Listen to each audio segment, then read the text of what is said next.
दीपक केसरकर यांच्या अजब विधानाची। मालवणमधल्या छत्रपती शिवाजी महाराजांचा पुतळा कोसळणं हा अपघात आहे, वाईटातून चांगलं घडायचं असेल यासाठी हा अपघात झालाय असा अजब तर्क मंत्री दीपक केसरकरांनी काढलाय। त्यांच्या या अजब दाव्यामुळे आता वाद होण्याची शक्यता आहे। त्यांच्या या विधानामुळे शिवप्रेमींकडून संतप्त भावना उमटण्याची शक्यता व्यक्त केली जाते।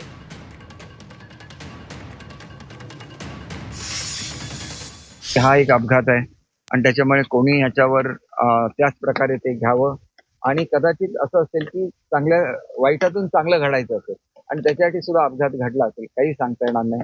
अपघात कसा घडला याची चौकशी शासन करेल आणि त्याप्रमाणे पुढची कारवाई सुद्धा करेल।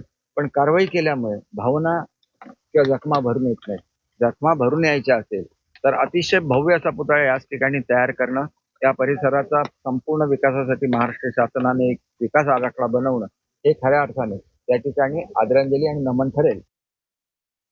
तर काल छत्रपती शिवाजी महाराजांचा पुतळा कोसळला आणि त्यानंतर सध्या विरोधक संतप्त असताना दीपक केसरकर यांनी मात्र एक अजब विधान केलं।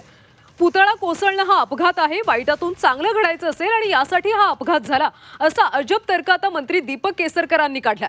खरं तर त्यांच्या या अजब दाव्यामुळे आता वाद होण्याची देखील शक्यता निर्माण झाली। त्यांच्या या विधानामुळे शिवप्रेमींकडून संतप्त भावना उमटण्याची शक्यता वर्तवली जाते। काल मालवणमधला छत्रपती शिवाजी महाराजांचा पुतळा कोसळला होता।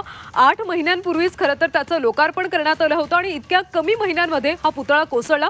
त्यामुळे खरं तर विरोधकांनी सुद्धा सरकारवर टीका केली होती। मात्र या सगळ्यामध्ये आता दीपक केसरकर यांनी मात्र एक अजब तर्क लावला।